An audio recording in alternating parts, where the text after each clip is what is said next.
Now, after a short summer break, it's time once again to put somewhere in the southeast on the map. Sara's with me now, and you've been exploring Selmeston, Sara. Yeah, and around that area, actually, really beautiful part of the world, of course, in Sussex. And normally for On the Map, I go and see things that have been there for centuries, maybe thousands of years. But this week, I've been lucky enough to go somewhere that was just brand new, and hopefully will be there for years to come.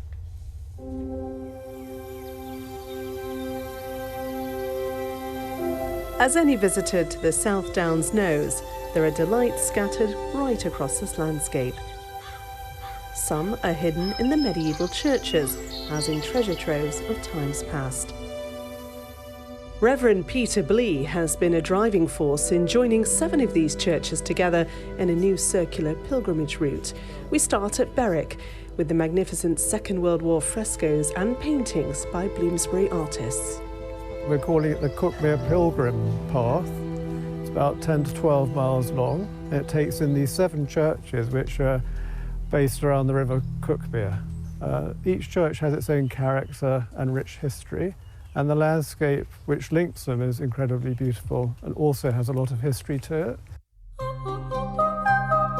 But not all of the sites in these churches are centuries old.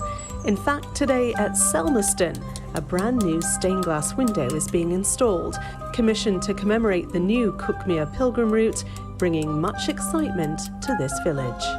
The inspiration was, first of all, the map of the river valley here. It has the green river valley, it has the white chalk hill. At the bottom of the window there will be the outline of a foot. So pilgrims whose feet hurt may actually pick up on that. As we leave, there's still some work to do before the window is finished, but the final result will be waiting to greet any future walkers as they take a pilgrimage around the Cuckmere Valley, hopefully for centuries to come. Left you with a little bit of a cliffhanger there, didn't I? But I will show you at 6:30 tonight what the finished result looks like. I have to, though, of course, move on to some severe weather. It is already pretty stormy out there across the southeast, and the reason is because we've broken that heat wave. We all know that. Here's a little area of low pressure. It's kicked this frontal system towards us. It is sparking off thundery downpours as I talk to you right now. We've got a Met Office weather warning, an amber warning. We've moved that up then, elevated that from a yellow warning earlier. It goes on until 10 o'clock this evening. Hit and miss.